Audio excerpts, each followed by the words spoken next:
Amen. Alright. Kuya, pwede ako mag-share ng screen? Yes, nakaka-host ka. Ay, tama ba? Nakaka-host si... Ano? O tama, nakaka-host si Joey. Okay, salamat.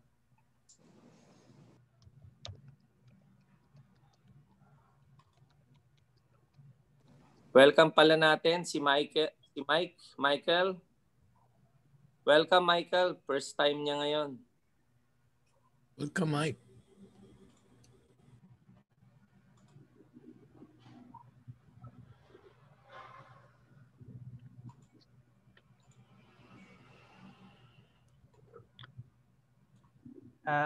Okay na, Kuya? Yep.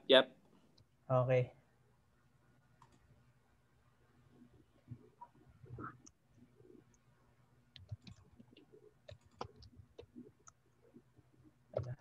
Wait. Nangyari. Ayan. Okay, magandang umaga po sa ating lahat. Good morning, Joey. Sa mga igsoon ako sa Visayas at Mindanao, maayong buntag kaninyong tanan. Buntag. Isang malaking pribileyo para sa akin na magbahagi ng mensahe ngayong umaga. No? Being part of this band of brothers, talagang I'm so encouraged sa discipline, commitment ng bawat isa. Na despite of our busy schedule and responsibilities, nandito po tayo para matuto at magbigay sa ating kapatiran o yung brotherhood. Na gusto kong pasalamatan yung bawat isa. And not only na pasalamatan, pero gusto kong palakpakan kayong lahat. Kasi I believe no, lahat tayo dito as Band of Brothers ay isa sa mga magigiting na frontliners ng ating simbahan. So why don't we give a round of applause sa bawat isa? Amen. And sa mga hindi po nakakilala sa akin, ako po si Joey Astillero. Naging disciple po ako nung during my campus days sa Adamson University. And nabaptize po ako noong April 14, 1991 sa Bagong Boracay ng Maynila. Yun po ay Manila Bay. And I'm married for 23 years kay Gina. And biniyayaan kami ng Diyos ng 3 anak. Ang panganay po namin, babae, si Jana, who will be turning 22 this coming December. And she is also leading the involved women dito sa Marikina. Pangalawa po si Lance, 18 years old, nag-study ng Bible sa teens. And pangatlo po si Josh, 16 years old. Na lahat po ng anak ko ay pinanganak sa mission field nang kami po ay pinadala sa Cagayan de Oro City noong 1995. So ngayong umaga, I will share a topic about perseverance. And I choose this topic because being a disciple for a long time, talagang ito yung nagpursige o nagbigay sa akin ng encouragement or even determination na mag-continue despite of all the situation na dumating sa buhay ko at sa buhay ng mag-asawa. And yung perseverance, ang Tagalog daw po nito ay pagtsatsaga or determinasyon. Kumbaga sa Bisaya, ang tawag daw po dito ay magpadayon. Naalala ko pa nung nandun pa kami sa Mindanao, ang tawag namin sa mga disciple na nangihina ay padayon lang bay. Kaya mo na. Kayang-kaya mo yan. So bago tayo magpatuloy mga kapatid, mas maganda, humingi muna po tayo ng gabay sa ating Panginoon and tayo po ay manalangin. Panginoon, maraming pong salamat sa umagang kay ganda na pinagkaloob mo sa bawat sa amin. Salamat po dahil sa bawat unos o bagyo or baha ay binigyan mo kami ng pagkakataon na maging matatag. And even Lord, sa pandemic, thank you so much God because you given us good health. Kasama na ang aming buong pamilya. Salamat Diyos sa patuloy na pagpo-provide mo ng mga pangangailangan namin. Because I believe this year is a trying o napakahirap na taon, and marami po kaming na-experience mula po ng January hanggang ngayong December na magtatapos na yung taon, Father. So this lesson, God, is a great encouragement for every single one of us. Yung magkaroon kami ng discipline of perseverance. Hindi namin alam kung ilang taon pa, but the thing is, as long as we are in this earth, God, kailangan namin mag-continue, kailangan namin mag-persevere, kailangan namin maging determinado so that one day that we will be with you, God, in heaven. So please be with me, God, and guide me as I deliver this message. I pray na yung Spirit mo ang mag-guide sa bawat isa sa amin, Father. So thank you, Lord, for this privilege. We love you, God, for all this thing in Jesus' name. Amen. Now, discipline of perseverance. If I will ask everyone, no, kayo po ba ay naka-attend ng ganitong klaseng event? And kung titignan natin sa event na to, ay dumadagsa ang maraming tao. And this event is a sports na kailangan ng endurance or perseverance. Ito yung tinatawag na marathon. And di ko po alam yung feeling, no, kung si Kuya Dom, si Carlo, or even si Mayo, pagka nandiyan ka ba sa starting line? Kasi yung iba nakikita ko hawak yung relo eh. Hindi ko alam kung timer yan para maalaman nila kung ilang oras yung pwede nilang takbihin. Kung meron man niyang 5K, 10K, or 42K na run. Pero I believe yung adrenaline, yung excitement, ay palaging nandiyan sa starting line. And yung lahat ng taong to talagang determinado. Yung iba dito nag-training, yung iba dito talagang pinaghandaan nila itong klaseng marathon na to in order for them na talagang in the end, kaya nilang marating yung finish line. And a sort of trivia about marathon, kasi sinearch ko, ano nga ba ibig sabihin ng marathon?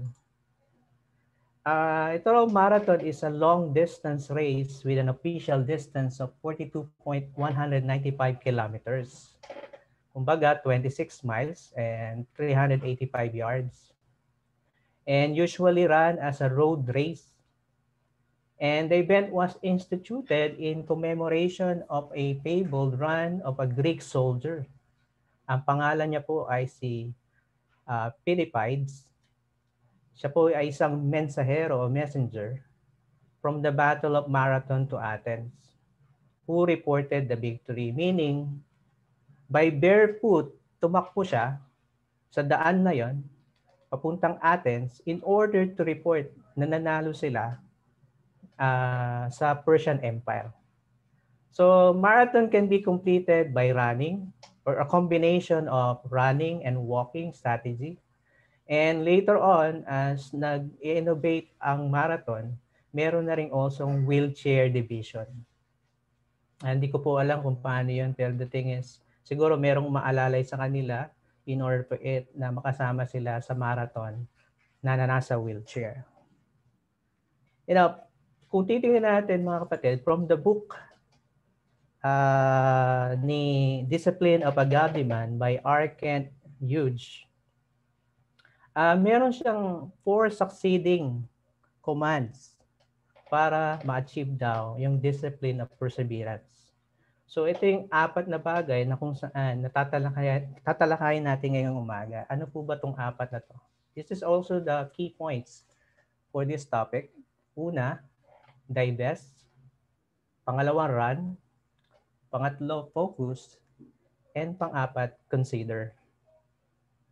So ito po yung tatalakayin natin ngayong umaga. And ang main scripture po natin is yung Hebrews chapter 12, verse 1 to 3. And sa NIV translation, ang headings po na nakalagay dyan is God disciplines His Son. So very relatable din pala yung ating main text ngayong umaga. So I'll read in verse 1. Sabi po dito, therefore, since we are surrounded by such a great cloud of witnesses, let us throw off everything that hinders and the sin that so easily entangles. And let us run with perseverance the race marked out for us. Now let us fix our eyes on Jesus, the author and perfecter of our faith, who for the joy set before him endured the cross, scorning its shame, and sat down at the right hand of the throne of God. Verse 3, consider him who endured such opposition from sinful men, so that you will not grow weary and lose heart. So hihimay-mayin po natin itong tatlong scripture na to behind the points na binigay ni R.K. Hooch. So ang first point po is divest. Nag-research po ako kung ano ibig sabihin ng divest. Sabi po sa Tagalog is pag-alis or maghubad. So ito raw yung mga bagay na kung saan na dapat mong alisin when you go to a race or marathon. Imagine to mga kapatid, kapag ganito ang gear mo or suot mo kapag ikaw ay tumatakbo sa marathon. May bag ka, combat shoes, and imagine nyo mga kapatid yung suot nila. Di ba napakahirap sa part nila kung sila ay tatakbo sa race, kung ganito yung klaseng gear na suot-suot mo during the time na tumatakbo pa sa isang race or marathon. Kaya nga sabi dito sa first point is to divest. Nang ibig sabihin daw is let us throw off everything. Hindi naman sinabing anything lang, but everything that hinders and the sin that so easily entangles. So, kung titingnan natin mga kapatid, we are being commanded as we run this race na talagang tanggalin. Divestment means is radically stripping off your clothing before a race. Even in the ancient Greek, ang suot nila talaga minsan wala. Nakapala and parang naka-ano lang yung kanilang lower part. And kung titignan natin sa scripture na nabasa natin, there are two things that we need to divest sa ating pagtakbo. And nakalagay po dyan is yung hindrances at pangalawa yung sin. Ano po ba itong mga sin na to? This is the sins that we especially commanded to throw off is that ito yung mga sin that easily entangles us. Yung pandalibang pumulupot sa atin. Madaling kumapit sa atin. And these are specific sins maybe unique to you or to me as individual. Pero sometimes, ito po yung talagang nagiging hadlang kaya madali tayong nadarapa. In other translation, ang ibig daw po sabihin nitong sin na to is besetting sin in the older translation. Now, these are the most clinging or madaling kumapit sa ating sin. Una is yung jealousy. Jealousy is soul that actually aches when another does well. I think lahat tayo, we've been tempted or maybe fall into this kind of sin na madali tayo mainggit. Especially kapag ang kapitbahay mo, kaibigan mo ay nag-excel. And sometimes kapag umaatin tayo ng reunion, lalo na kung high school or college, sometimes ako po napupol sa trap na to na pwedeng mainggit. Na minsan nasasabi ko na parang meron bumubulong sa akin si Satan na kung hindi siguro ako nag-mission, meron na rin akong kotse tsaka yung bahay. So parang hinaano ni Satan na pwede akong mainggit sa klase ko ng college kasi nakita ko na talagang nakamit niya yung kanyang mga pangarap. Pangalawa is pessimism. Pessimism is a despairing negativism that perpetually soars everything. Ito yung pagiging negative. Diba? Ay, hindi na talaga ako magbabago. Ganito na lang talaga ako. So, walang believe sa sarili. So, sometimes, ito rin ay nakaka-apekto at madaling kumapit sa atin. Lalo na kapag tayo ay discouraged. Pangatlo, lust. Itong lust na to is lust for others, lust for more things, lust for possession.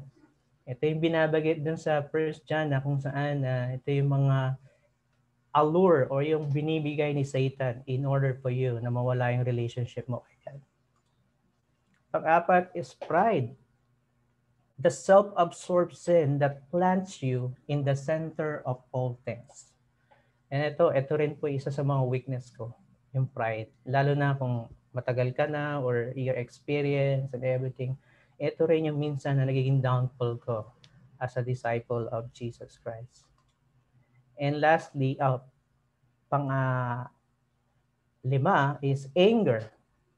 Ito naman is a broken heart that belches fire. Yung parang pumuputok na bulkan na pagka sumabog talaga, nandun talaga yung rage, yung matinding galit kapag kumapit sa'yo. And lastly, sabi dito, lying. A sin that tinges your most intimate relationship with deceit. Naalala ko talaga yung discipline of the tongue na sinare ni Kuya Dom.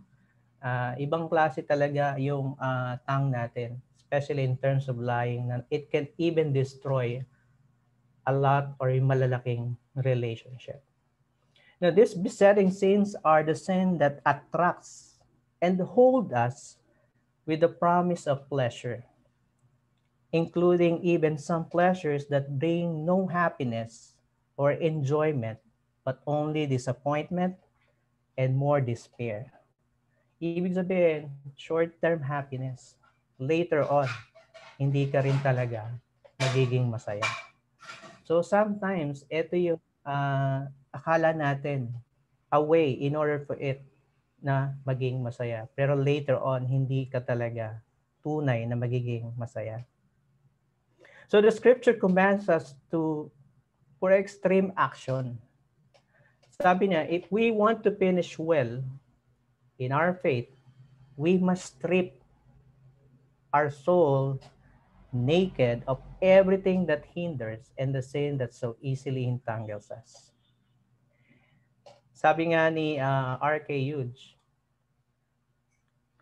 now the eternal fact is you never run the race that is set before you if you do not put off your clinging sins.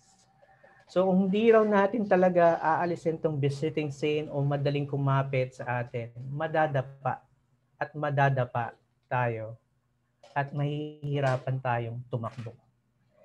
Kasi ito yung palaging kumakapit sa atin, humihila sa atin pababa para hindi tayo makapag-continue at mag-persevere.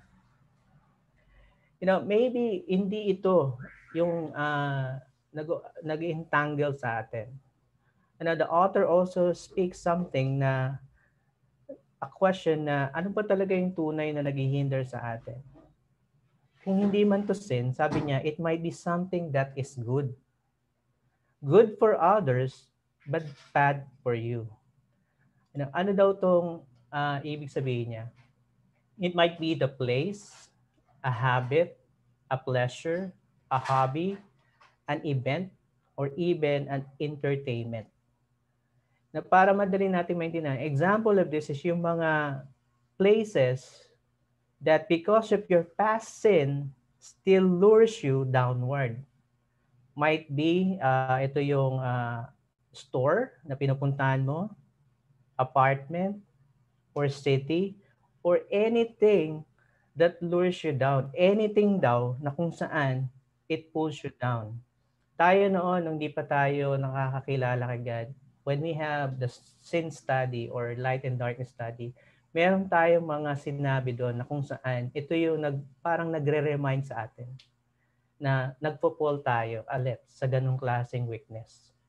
So these places or things or lugar na to might be good to others, pero sa'yo, it pulls you down. Kaya ito rin daw yung mga bagay na dapat mong tanggalin, alisin sa buhay mo in order for you to finish well or to continue the race. So, properly divested na tayo, everything, yung hindrance, natanggalan natin, and in any besetting sin or even the place na kung saan nagpo-fall tayo sa sin. Pangalawang bagay daw is to run. In verse 1b, sabi dyan, and let us run with perseverance the race marked out for us. So the command is, let us run with perseverance. Let us run with endurance. Huwag daw tayong titigil. Huwag tayong hihinto. let's run this race forward. Na sa mga tao na talagang nai-inspire ako sa larangan ng pagtakbo ay walang iba kundi itong aking disciple sa una or faith partner sa una, si Kuya Dom Francisco. Si Kuya Dom Francisco, isa sa larangan ng pagtakbo na kung saan maraming disciple ang na-encourage. I believe si Mayo, si Carlos, si Lawrence can attest to this. Si Pau, or even isa sa mga na-recruit niya ngayon na taga Marikina, si Arnold Laurente. Na lahat sila ay team OxyPro. Ayan, suot niya yung kanyang gear, OxyPro. And nakaka-encourage talaga tong brother na to na si Kuya Dom kasi nakita ko yung heart niya sa larangan ng pagtakbo. And minsan kapag nagkakaroon ng discipling time, sinasabi niya sa akin, kinukwento niya, sinishare niya sa akin yung training niya. Nag-training pa yan sa Port Bonifacio ng swimming and para sa triathlon niya, and kinukwenta niya yung discipline. Nagigising siya ng maaga para magtakbo or mag-practice, mag-training, so that pag dumating yung race, any race man yan ang tatakin niya, ready siya at willing siya na talagang tapusin yung takbo na yon. Kaya kung titingnan niyo, he is always a finisher. And dahil sa example ni Kuya Dom, nakita ko rin na pati na yung anak niya, si Carlo, at saka si Jen, ay nahikayat niya, na-encourage niya rin na sumama sa marathon o triathlon.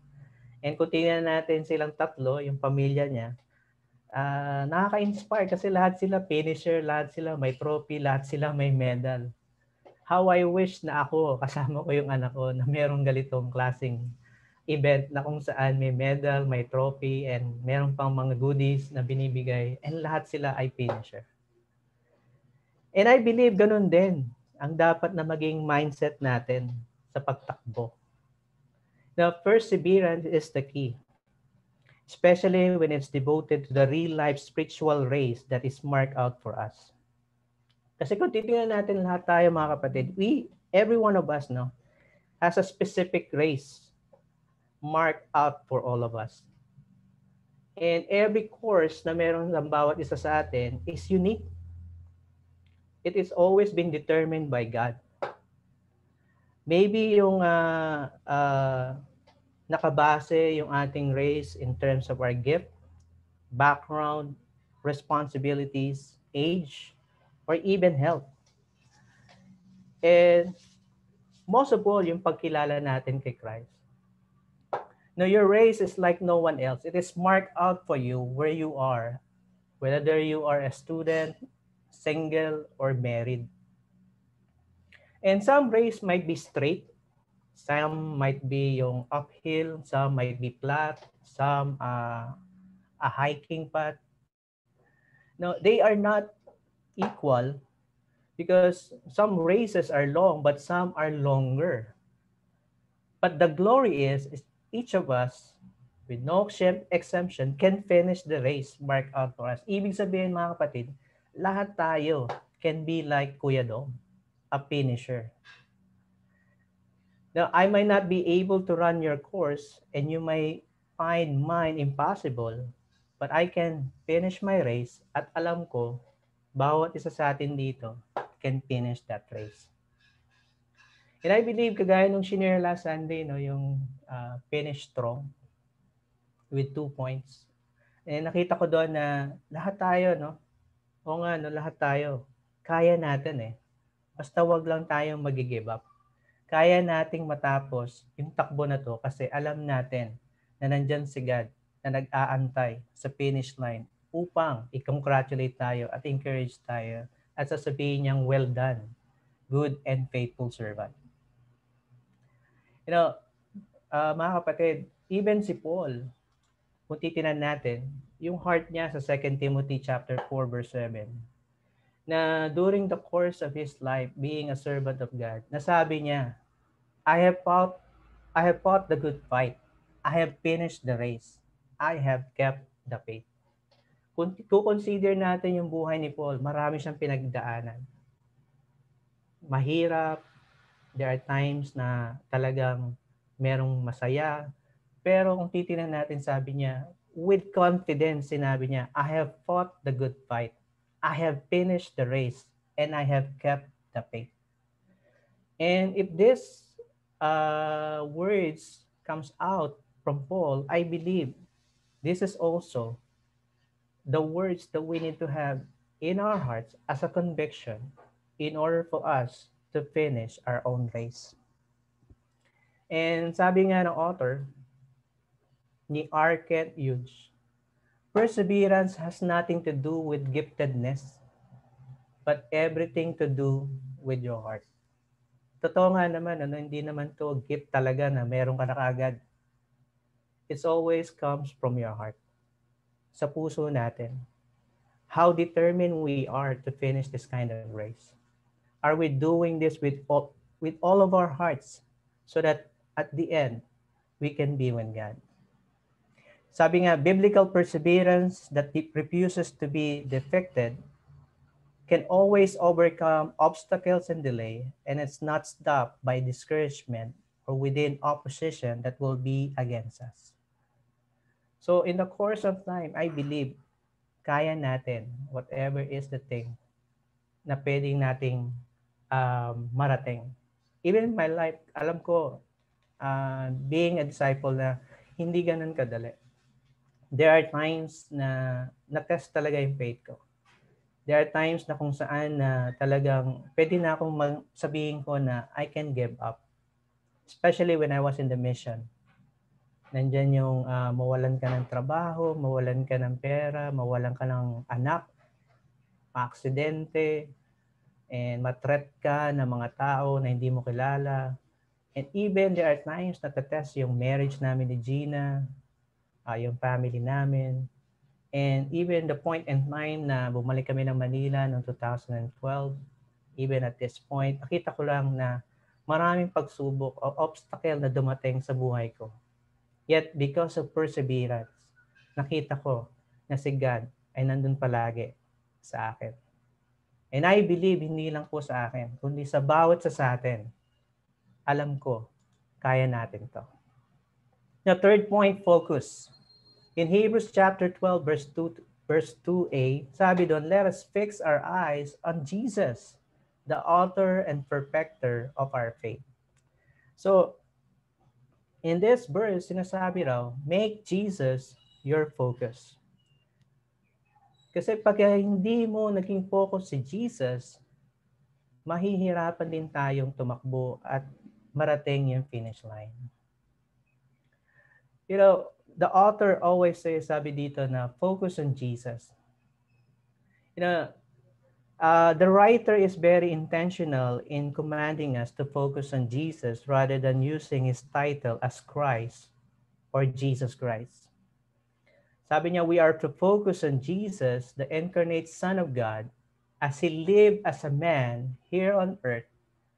Jesus was the runner without parallel.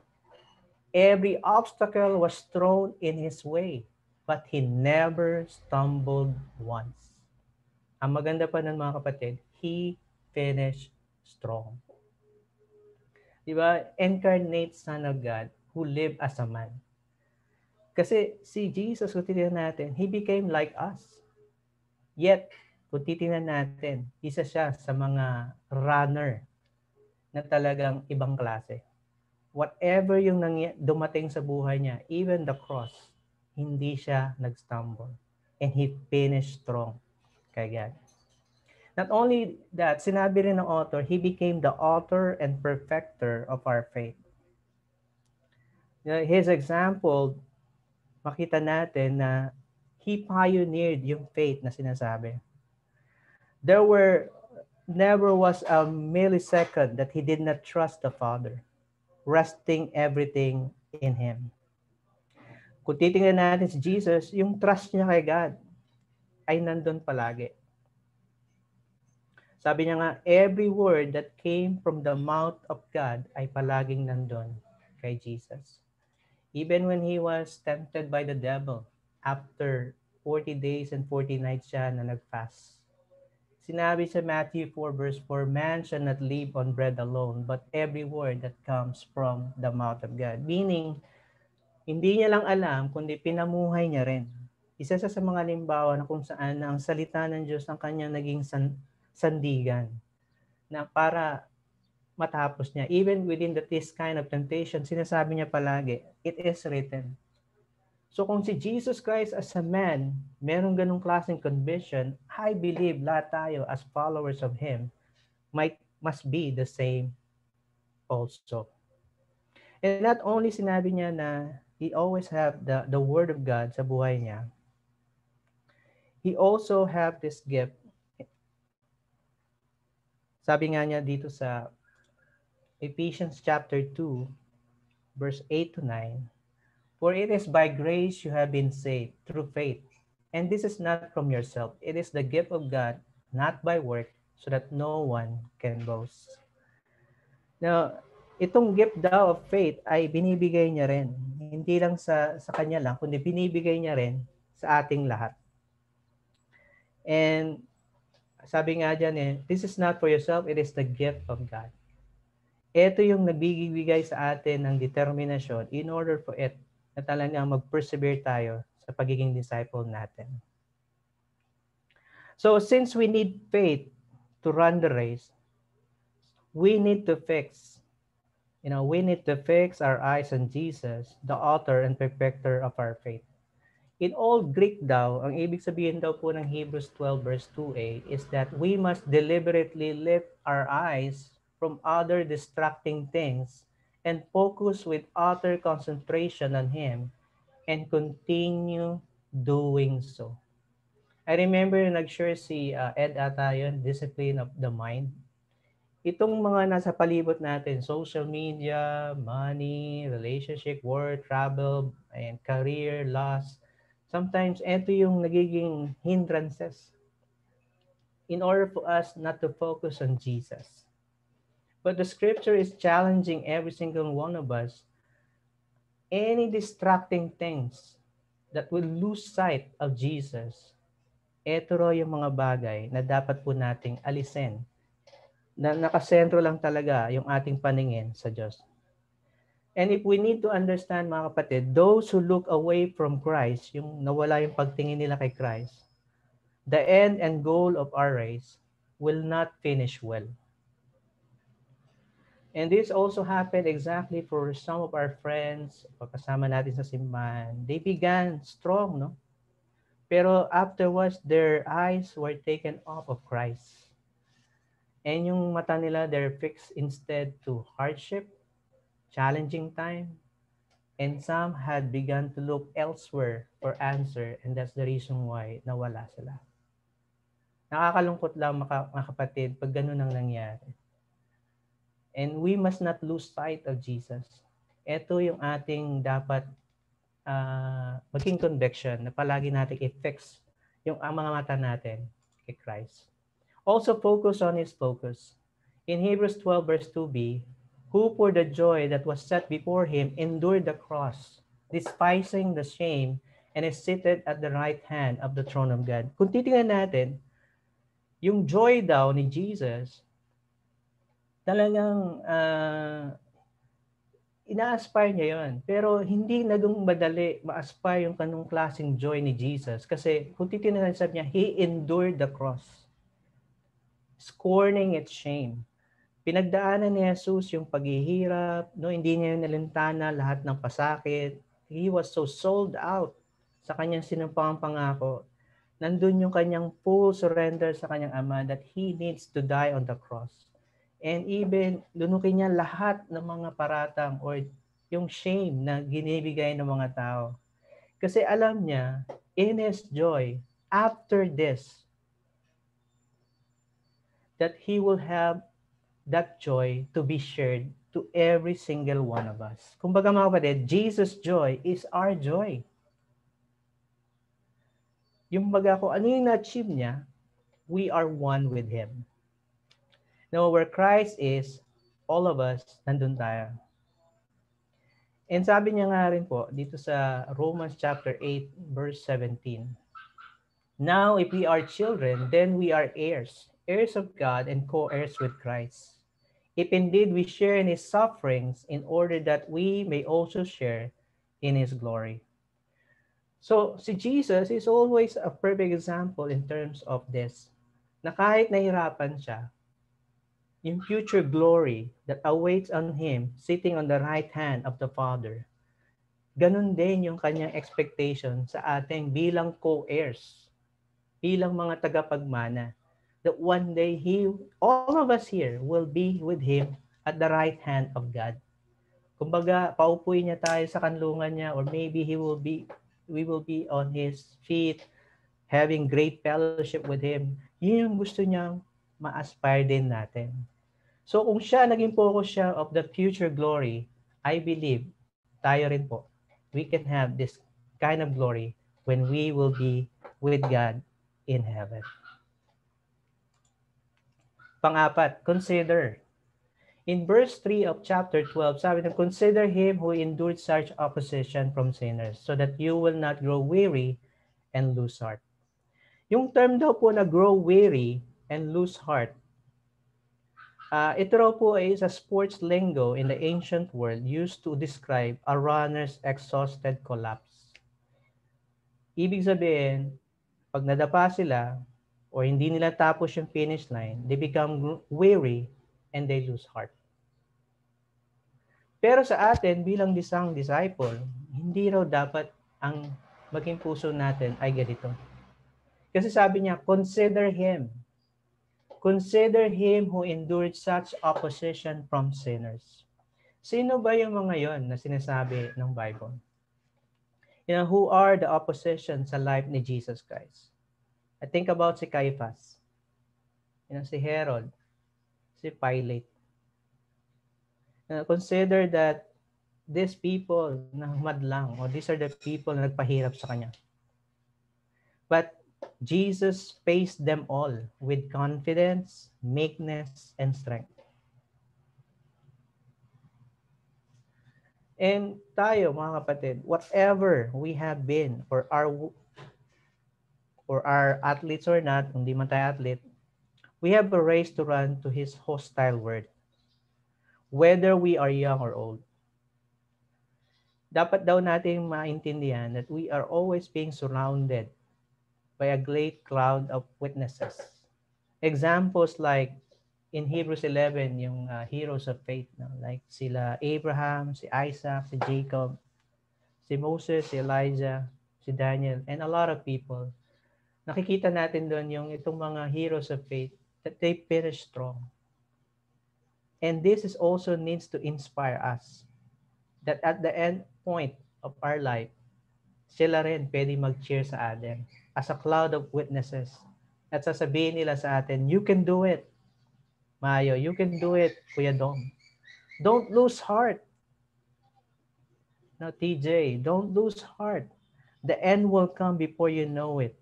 And hang on there because I know you can go there at the finish line. Na itong cloud of witnesses is cheering on to every single one of us. Kaya mga kapatid, huwag tayong malumbay. Kasi I believe, hindi lang pala si Jesus, even the heroes of faith are cheering for every single one of us so that we can finish strong at the end. So mga kapatid, ito yung 4 na bagay na kung saan na binigay ng author na kailangan natin maging conviction para magkaroon tayo ng discipline of perseverance. Una, divest. Alisin natin yung mga bagay na nagiging hindrance sa atin. Might be sin or anything in our hearts. Pangalawa is yung let's run. Let's run with endurance. Let's run with perseverance. Pangatlo, focus on Jesus. Focus on His focus. Pang-apat is consider na kung si Jesus meron siyang mga opposition, yet He continue and He finished strong. Na gusto ko lang i-share yung itong fable or story na sinukwento sa akin ng bata ako. Even kayo rin, I believe na nalaman nyo to. Ito yung storya ng kuneho at pagong, di ba? And kung titingnan natin, yung kuneho, napakabilis niyang tumakbo. And yung pagong, napakabagal. Si Kuneho, yung isipin natin during the course of time, sa palahati, kasi naunahan niya, milya-milya yung pagong, natulog muna siya. Iniisip niya na, di pa ito makakarating sa finish line itong pagong kasi ang tagal niyang tumakbo. Pero kung titingnan natin, habang natutulog siya, napansin niya na si Pagong ay malapit na sa finish line. Dali-dali siyang nagising at tumakbo, yet in the end, nakita niya, natalo siya ng Pagong kahit napakabagal niya sa finish line. Bakit ko po na-share yung story na to? It's not a matter kung matagal na tayo o bago pa lang tayong disciple. It doesn't matter if we are being experienced or not. The key here is that slowly but surely, we are fighting, we are talagang finishing strong kasi nakikita natin, in the end, we can be with God in the finish line. Now, food for thoughts. What entangles or besetting sin and hindrances do you need to cast aside and leave behind? Let's be specific. Why is it so hard to do this? What is the race that God has mapped out for you like? Straight, twisting, flat, hilly? Why or why not are you able to persevere in that race? What has been your greatest victory so far? What does it really mean to fix our eyes on Jesus? Is His joy or your joy? Why or why not? Application and response. What did God speak to you about most specifically or most powerfully in this chapter? Talk to Him about it right now. So yun po mga kapatid, to God be the glory. Maraming pong salamat. Amen. Salamat, Brother Joey. Salamat, Kuya Dong. Thank you, Joey. Bro, believe ako talaga sa mga points na sinabi mo, lalong-lalo na doon sa focus. Talagang yun ang ako for me. That is the number one na kailangan kong i-watch out yung focus. Yung goal, finish line, to finish talaga. Bro, maraming salamat sa pag-extra mo sa akin sa iyong mensahe. Idol kita, Kuya. Idol. Ay, grabe. Bro, sa totoo lang, nahiya ako. Although, siyempre, yung mga anak ko kasama ko, no? Pero, bro, maraming salamat. I know is spiritual battle talaga tayo, mga kapatid. Ako, para sa akin, finish strong. Yun ang importante. We need to finish strong. And ayaw naman nating mag-finish agad, di ba? Pero dapat ma-finish natin. Tama, Kuya. Amen. So, sino gustong mag-share?